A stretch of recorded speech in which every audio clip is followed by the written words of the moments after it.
से बोली शंकर भगवान की।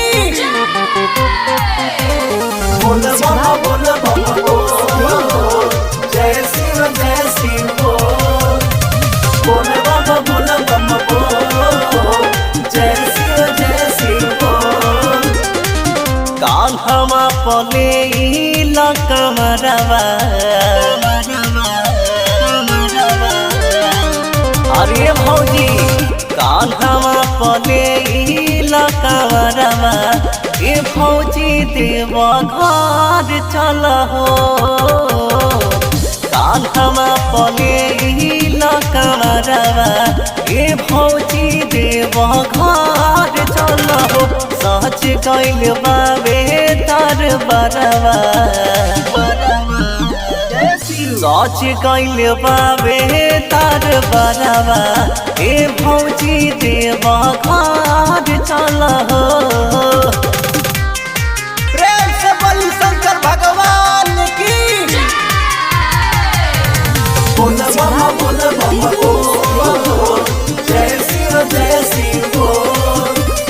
बोल बाबा बोल बाबा जय शिव बोल। जय शिव मिट जाई दुख सारा जाल चढ़ाव थाकी नहीं पाव भौजी नारा लगाव। अरे भौजी सुनो न मिट जाई दुख सारा जाल चढ़ाव थाकी नहीं पाव भौजी नारा लगाव। जाता सारा गौआ चबरवा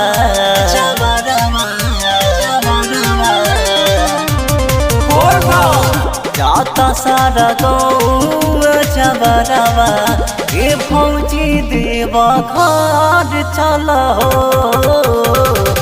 कान्हा पले ए भौजी देव घर चल हो। प्रेम से बोली शंकर भगवान की।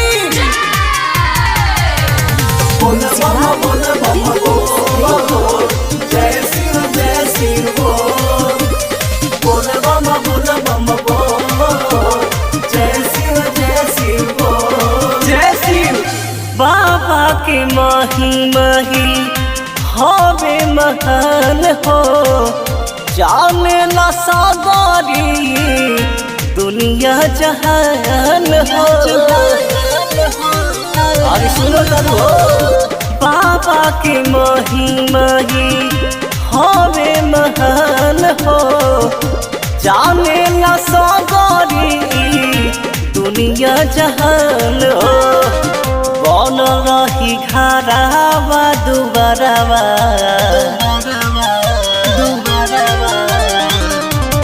जय शिव बन रही घरावा दुबरवा ए भौजी देव घर चल हो।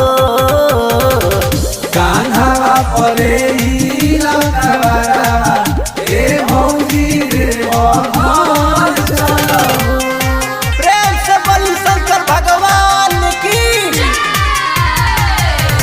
बोल बाबा बोल बाबा जय शिव बोल। बोल बाबा बोल बाबा जय शिव बोल। जय शिव पंकज गोविंद प्रेम के मान ला तो बात हो। टिंकू पेंदर छोटू देख बाहर जात हो।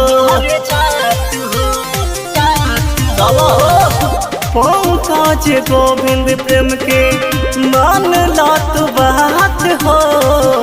टिंकू पेंदर रंजीत देख बाहर जात हो। चढ़ी चल सोइया पहाड़वा